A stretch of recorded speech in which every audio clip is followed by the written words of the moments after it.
घटनेचे शिल्पकार डॉक्टर बाबासाहेब आंबेडकर यांचा महापरिनिर्वाण दिनाच्या निमित्ताने भारतभर अभिवादन सभेचे कार्यक्रम चालू आहेत। त्याचबरोबर आपण पिंपरी चिंचवड शहरातील मुख्य केंद्रबिंदू असणारे हे डॉक्टर बाबासाहेब आंबेडकर यांचा पूर्णकृती पुतळा आहे। त्या ठिकाणी आज आपण अभिवादनासाठी आलेलो आहोत। आज बाबासाहेब आंबेडकर भारतीय राज्यघटनेचे शिल्पकार आणि विश्वरत्न महामानव बाबासाहेब आंबेडकरांना अभिवादन करण्यासाठी मी आमच्या सनाई छत्रपती शासन पक्षाचा राष्ट्रीय अध्यक्ष म्हणून या ठिकाणी नतमस्तक होण्यासाठी आलेलो आहे। आणि बाबासाहेब आंबेडकरांनी जे विचार या जगाला दिले, बुद्धाचा जो संदेश दिला, सर्वसामान्य उपेक्षित शोषित वंचितांचा आवाज बुलंद करण्याची भारतीय राज्यघटनेतून जी एक संधी दिली, एक सुविधा करून दिली, त्या संधीचा फायदा घेऊन समाजातील सगळ्यात शेवटच्या तळागाळाच्या घटकासाठी काय करता येईल याच्यासाठी प्रयत्न करणं हेच खरं अभिवादन आहे। आणि ज्या दिवशी या देशामध्ये पूर्ण समता अस्तित्वामध्ये येईल तेच खरं बाबासाहेबांना अभिवादन असेल।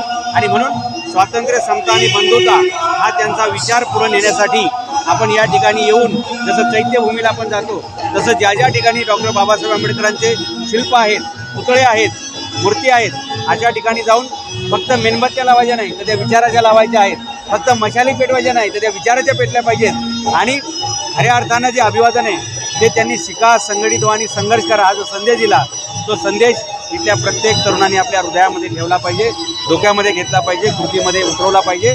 आणि जास्तीत जास्त मुलांनी शिकलं पाहिजे, समाजाच्या वेगवेगळ्या घटकांनी एकत्र येऊन संघटित व्हायला पाहिजे आणि संघटित समाजच संघर्ष करू शकतो, न्याय मिळवू शकतो। आणि म्हणून आज आपल्याला गरज आहे की आपण संघटित झालं पाहिजे, आपण सुशिक्षित झालं पाहिजे आणि आपले दुःख काय आहेत, आपल्या वेदना काय आहेत, आपल्या समस्या काय आहेत याच्यावर सार्वजनिक विचार, मंथन, चिंतन झालं पाहिजे।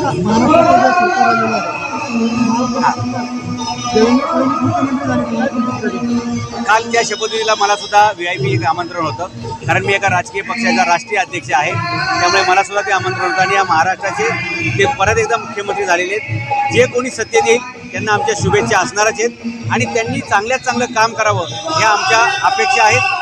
ज्या ठिकाणी सरकारची पावलं चुकतील, ज्या ठिकाणी सरकारचे निर्णय चुकतील, ज्या ठिकाणी सरकारची धोरणं चुकतील त्याला ठाम विरोध करण्यासाठी आम्ही कायम तयार असणार आहोत। आणि लोकशाहीमध्ये डॉक्टर बाबासाहेब आंबेडकरांनी विरोधी पक्षाची जी भूमिका असायला पाहिजे याच्यासाठी ज्या तरतुदी केलेल्या आहेत त्यानुसार आम्ही आमचे समाजहितासाठी, लोकांच्या न्यायासाठी आणि सरकार तारेवर नाही तर घटनेने घालून दिलेल्या धारेवर चाललं पाहिजे याच्यासाठी सतत प्रयत्न करतो।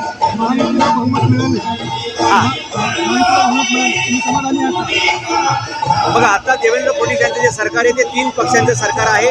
BJPकडे 131 आमदार आहेत, शिंदेकडे 60 आमदार आहेत, अजित पवारांकडे 40 आहेत। त्यामुळे कदाचित महाराष्ट्रामध्ये गेल्या 30-40 वर्षानंतरचं एवढं बहुमत असलेलं सरकार आहे। अर्थात ते 3 पक्षांचं हे महायुतीचं आहे, ते आपापसामध्ये समन्वय ठेवतील, ताळमेळ ठेवतील, त्यांचा तो प्रश्न आहे। फक्त जनतेच्या वाट्याला दुःख येऊ नये, संघर्ष येऊ नये या आमच्या अपेक्षा असणार आहेत। हां, या देशामध्ये EVM बद्दल एक वातावरण चालू आहे, EVM बद्दल वेगवेगळे चर्चा, तर्क वितर्क चालू आहेत। परंतु विरोधी पक्ष जे EVM बद्दल आता भूमिका मांडत आहेत त्याच्यावरती सत्ताधारी त्यांना एक प्रश्न विचारत आहेत की जेव्हा लोकसभेला तुम्हाला बहुमत मिळालं, लोकसभेला चांगली मतं मिळाली, त्यावेळी तुम्हाला EVM वाईट वाटत नव्हती, आता ती EVM वाईट कशी वाटत आहे? त्याच्यामुळे दोन्ही पक्षाच्या बाजू त्यांच्या पद्धतीनं बरोबर आहेत।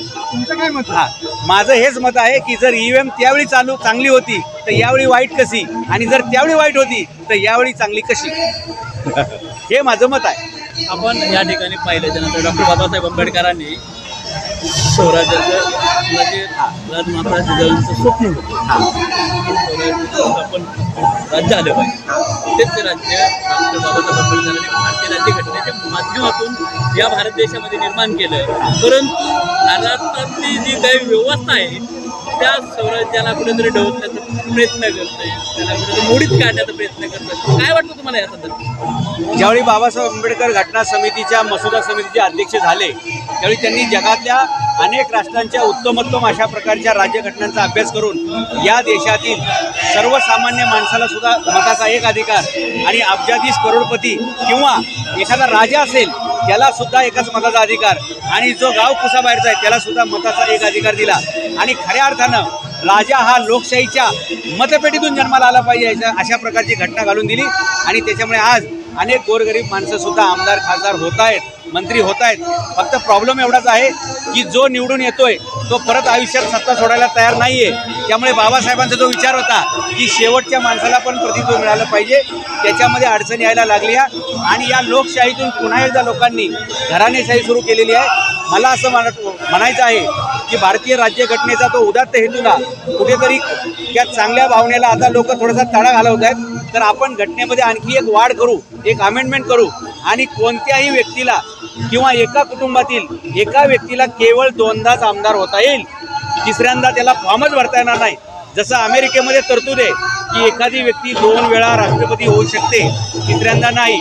भारतामध्ये घराणेशाहीचा उदय होतोय किंवा बऱ्यापैकी महाराष्ट्रावर 140-50 घराणे पुन्हा पुन्हा राज्य करतायत. तर आपल्याला ही बंदी आणावं लागेल की रक्ताच्या नात्यातील ज्यांचं रेशन कार्ड एक आहे, जे एका घरात राहतात किंवा ज्यांचं रक्ताचं नातं आहे, भावकी आहे, त्या कुटुंबातील एक व्यक्ती केवळ 2दा आमदार होऊ शकते. ही दुरुस्ती केली तर खऱ्या अर्थानं बाबासाहेबांनी जे सामान्य माणसाला लोकशाहीमध्ये आमदार खासदार नगरसेवक होण्याची संधी दिली ती, त्या संधीला आपण पुढे नेल्याचा सार्थक ठरेल. मोहन भागवत म्हणतात की जास्तीत जास्त आपल्या कुटुंबामध्ये मुलं जन्माला घाला, याच्याशी काय समजतं? मोहन भागवत साहेबांचं जे वक्तव्य आहे ते भारतामध्ये जे आता 2 गट आहेत, एका कोणत्याही समाजाची जर त्यांना 2पेक्षा कमी मुलं असतील तर त्यांची जनसंख्या हळूहळू कमी होत जाते आणि नंतर तो समाज अल्पसंख्याक होत जातो आणि मग त्या समाजाचं अस्तित्वसुद्धा नायनाटाच्या दिशेनं जात असताना. म्हणून जर एखाद्या समाजाला आपलं अस्तित्व टिकवायचं असेल तर हम दो हमारे दो किमान एवढं तरी चालू ठेवायला लागेल. परंतु आता असं झालेलं आहे की बहुतेकांना म्हणजे 1970-80च्या दशकात हा नारा होता हम दो हमारे दो, पण आता लोकांचं शिक्षण जास्त झालंय, लोक साक्षर झाली. हम दो हमको एक और एक हो गया बस, हा एक है तो इनफ है असं लोकांचं झालेलं आहे.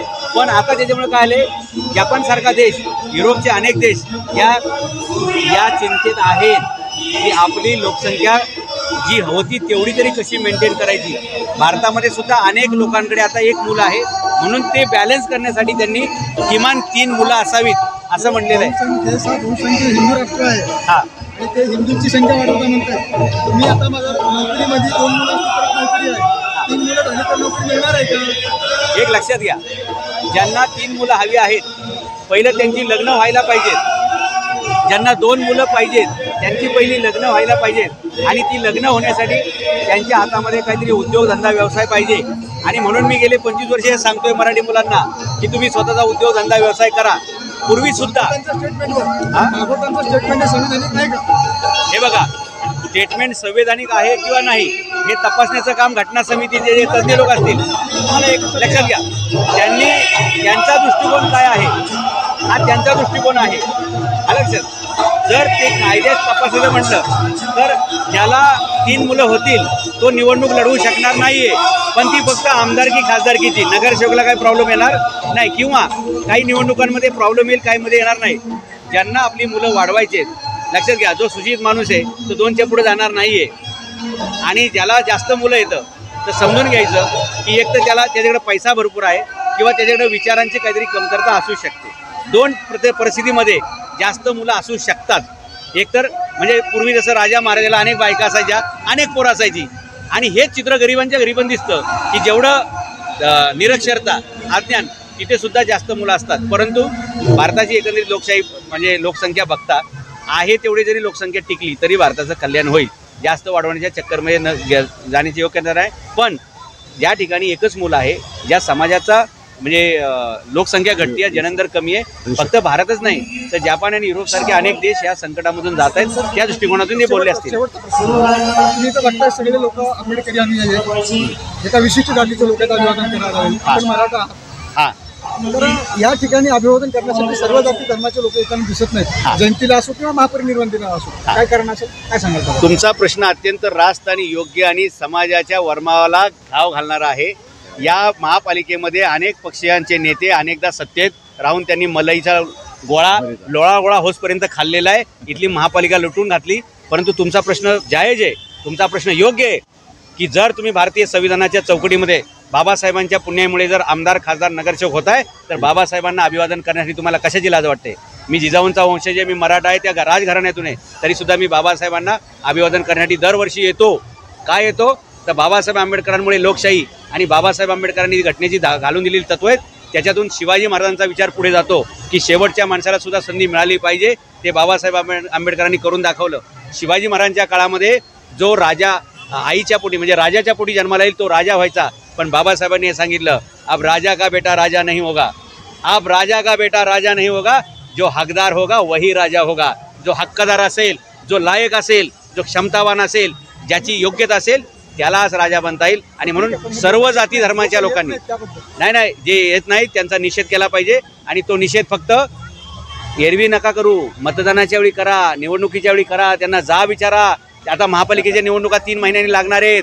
जो कोणी उमेदवार येईल त्याला विचारायचं, अरे बाबा ज्यावेळी 6 डिसेंबरला बाबासाहेब आंबेडकरांचा 68वा महापरिनिर्वाण दिन होतं त्यावेळी तू आणि तुझा नेता इथं अभिवादन करायला आलता, याचा फोटो दाखव आणि मग मतदान मागायला ये. अशा प्रकारची मागणी आपण केली पाहिजे.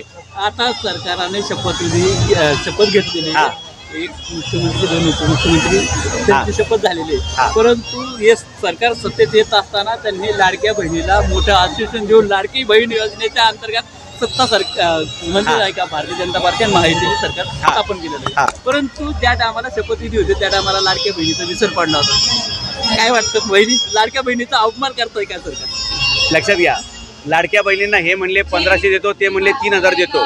कुणी सत्तेत आला असता तर लाडक्या बहिणी 3 महिन्यासाठीच लाडक्या राहणार होत्या. पुढे भविष्यात ती योजना किती दिवस चालेल मला सांगता येत नाही, कारण सरकारच्या तिजोरीमध्ये 46,000 कोटी रुपये दर महिन्याला कुठून आणायचे हे मोठा अडचणीचा प्रश्न. आम्ही अर्थ खात्याचा अभ्यास करतो किंवा अर्थशास्त्राचं ज्ञान आहे म्हणून आम्हाला माहिती आहे. सरकार मला असं वाटतं की जानेवारीपासून नवीन वर्षामध्ये लाडक्या बहिणींसाठी थोडेसे नवीन अटी टाकेल. 4 चाकी असेल तर मिळणार नाही, 2 चाकी असेल मिळणार नाही, घरात गॅस सिलेंडर असेल मिळणार नाही, घरात पंखा असेल मिळणार नाही. अशा सगळ्या अटी टाकून ते परत कुठे आणतील माहिती आहे का? राजीव गांधी निराधार योजनेवर येतील. म्हणजे मोदीची योजना फेक राहणार का? नाही, तसं नाही. सर्वच राजकीय पक्ष मतांच्या लालसेसाठी मतदाराला नेहमी लाच दाखवतायत. पूर्वीच्या काळामध्ये खूप कमी प्रमाण होतं पैसे वाटप करायचं, नंतर पक्ष पैसे वाटायला लागले, आता सरकार अधिकृत पैसे वाटायला लागले. अशा प्रकारचे चित्र महाराष्ट्रात देशात निर्माण व्हायला लागलेलं आहे. आणि लाडक्या बहिणींना कच्चून बटणं दाबल्या 7,500 रुपये मिळाले त्यांना. कोणी मध्यस्थ नाही, डायरेक्ट अकाउंटला पैसे आलेले आहेत.